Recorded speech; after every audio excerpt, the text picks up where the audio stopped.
ఉగ్రవాదానికి మతం లేదని చూపించేందుకోసం, హిందువుల్లో కూడా ఉగ్రవాదులు ఉన్నారని చూపించేందుకోసం జరిగిన పేలుళ్లలో అసలు నిందితుల్ని పట్టుకోవడం మానేసి కల్పితమైనటువంటి పాత్రల్ని సృష్టించి హిందువులని అందులో ఇరికించి అరాచకం చేయడానికి సిద్ధపడ్డటువంటి మాలేగావ్ పేలుళ్ల కేసు ఇప్పుడు కొత్త టర్న్ తీసుకుంటోంది. అందులో పార్టిసిపేట్ చేసినటువంటి విచారణాధికారి చెప్పినటువంటిది సంచలనం సృష్టిస్తోంది.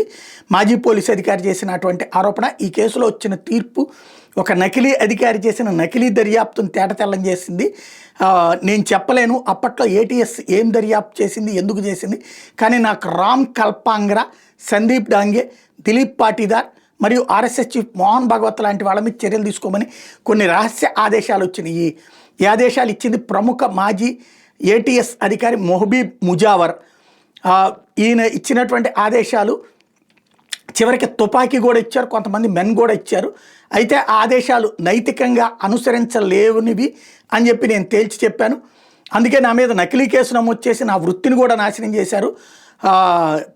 ఏది భగవా ఉగ్రవాదం అనే విషయం అసలు లేదు, కల్పిత సృష్టి అంటూ అప్పటి అధికారి ప్రకటించడం అన్నటువంటి సంచలనం సృష్టిస్తోంది. అట్ ద సేమ్ టైం ఇప్పుడు కోర్టు ఏం చెప్తోందంటే మందుగుండు పేలుడు సామాగ్రి అక్కడ దొరికినట్టు చూపించారు, ఇప్పుడు అది బయటకు తీయమని చెప్పి ఎవరు కారకులు అన్నటువంటి తేల్చమని చెప్పింది న్యాయస్థానం. దాంతో అసలు లాజిక్ ఇప్పుడు బయటకు రాబోతోంది. ఎవరు ఈ విధమైనటువంటి కుట్రలు అంటే కావాలని చేసింది ఎవరు అన్నటువంటిది తేలబోతోంది.